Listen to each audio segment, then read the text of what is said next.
बात आज की चैनल के कार्यक्रम आर पार में मैं सुरेंद्र चतुर्वेदी आपका स्वागत करता हूं। दोस्तों, अजमेर से भाजपा ने यदि सतीश पूनिया को टिकट दी तो बंटाधार हो जाएगा। कैसे, ये भी जान लें। राजस्थान के लोकसभा चुनावों में भाजपा ने अपने उम्मीदवार घोषित करने में कांग्रेस से बाजी मार ली है। कांग्रेस अभी ताश के पत्ते ही खंगाल रही है और भाजपा ने अपने पत्ते मेज पर बिछाना शुरू कर दिया है। 15 उम्मीदवार घोषित होने के बाद शीघ्र ही दूसरी सूची भी आ रही है, जिसमें बाकी बचे 10 उम्मीदवार भी घोषित हो जाएंगे। पिछले दिनों पार्टी हाईकमान ने फैसला किया था कि हारे हुए किसी भी नेता को टिकट नहीं दिया जाएगा, मगर पहली लिस्ट में नागौर से हारी हुई ज्योति मिर्धा को जब टिकट मिला तो यह फार्मूला फेल हो गया।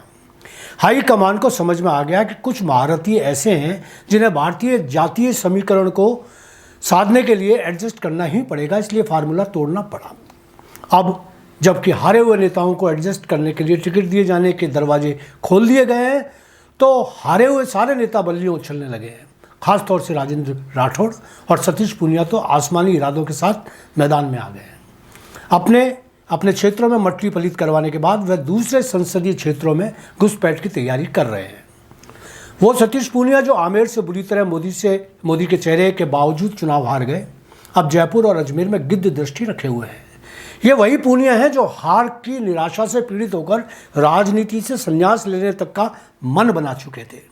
परिवार की जिम्मेदारी से जिनको प्यार हो गया था, आमेर के लोगों को खून के आंसू रुलाकर उनका प्यार परिवार की तरफ हो चला था।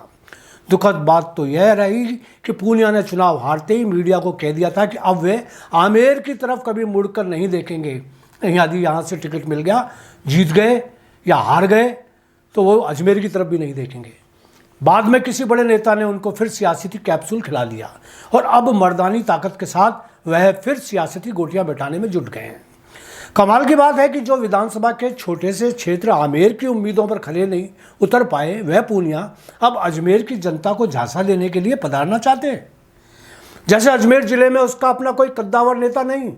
पता नहीं कांग्रेस और भाजपा दोनों ही पार्टियों को यह यकीन क्यों हो चला है कि अजमेर में इलायची बाई की गद्दी है। किन्नरों को यहाँ सम्मान की दृष्टि से देखा जाता है। हर शुभ कामों में उनका आशीर्वाद ही जरूरी होता है। इन जनभावनाओं को गलत अर्थ निकालकर राजनीतिक पार्टियां स्थानीय नेतृत्व को कभी तरजीह नहीं देती। इतिहास साक्षी है कि आज़ादी के बाद अजमेर संसदीय क्षेत्र में बाहरी नेताओं को मुखौटों के साथ भेज दिया जाता है। जनता मूर्ख बन जाती है। चिकनी चुपड़ी बातें और नारों से प्रभावित मतदाता हर बार पार्टी के नाम पर बाहरी नेताओं को जितवाकर भेज देते हैं। फिर जो सलूक वे बाहरी नेता जनता के साथ करते हैं, किसी से छिपा नहीं।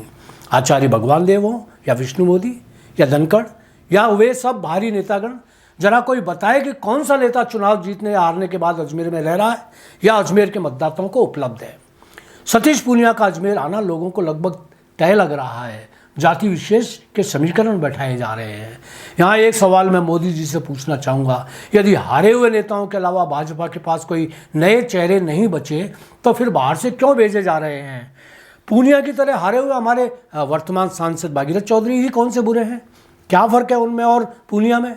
यदि आमेर से भागे हुए पूनिया को टिकट दी जा सकती है तो किशनगढ़ के हमारे अपने भागीरथ चौधरी को क्यों नहीं टिकट दी जा सकती? जहाँ तक जातीय समीकरण का सवाल है, पूनिया यदि जाट है तो भागीरथ जी भी जाट है। उनका राजनीतिक जीवन पूनिया से 1000 गुना बेहतर है। वे कई बार विधायक और सांसद तो रह चुके हैं, कई बार चुनाव तो जीत चुके हैं। पूनिया तो आमेर की जनता के लिए भगोड़े नेता है। आमेर में चाय की थड़ी पर बैठने की उनकी अब हिम्मत नहीं रही।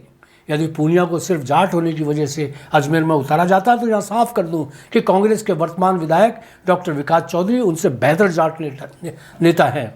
भाजपा से जो नेता कांग्रेस में आकर रातों रात तख्ता पलट सकता है, मतदाताओं के दिल में उतर सकता है, 8वें विधानसभा में भाजपा की बढ़त को चुनौती दे सकता है, उसके सामने अपने चुनाव क्षेत्र में मुंह छिपाकर भागने वाला नेता कहाँ अड़ता है? वैसे तो हाईकमान में जरा सा भी विवेक है तो वह पूनिया को टिकट देकर अजमेर की सनातनी जनता को निराश नहीं करेंगे। यकीन है कि वह अजमेर के स्थानीय चेहरों को ही टिकट देकर संवैधानिक अधिकारों की रक्षा करेंगे। जरूरी नहीं यहाँ किसी जाट नेता को चुनाव लड़ा जाए। जब मोदी जी और राम जी के नाम से ही चुनाव हो रहा है तो यहाँ भाजपा का चुनाव जीतना 100% तय है। अब वह चुनाव चाहे भागीरथ चौधरी लड़े, डॉक्टर दीपक भाकर लड़े, डॉक्टर बीपी सारस्वत लड़े, पुखराज पाड़िया लड़े, देवी शंकर भूतरा लड़े या लड़े ओम बढ़ाना या कोई फिर और। हाँ, इतना जरूर बता दूं कि यदि टिकट पूनिया को दिया और कांग्रेस से विकास चौधरी खड़े हो गए तो पूनिया जी पुनः आमेर कथा के पात्र बन जाएंगे। उनकी हालत वह भी हो सकती है जो विधानसभा में भागीरथ चौधरी की हुई। धन्यवाद, आज इतना ही।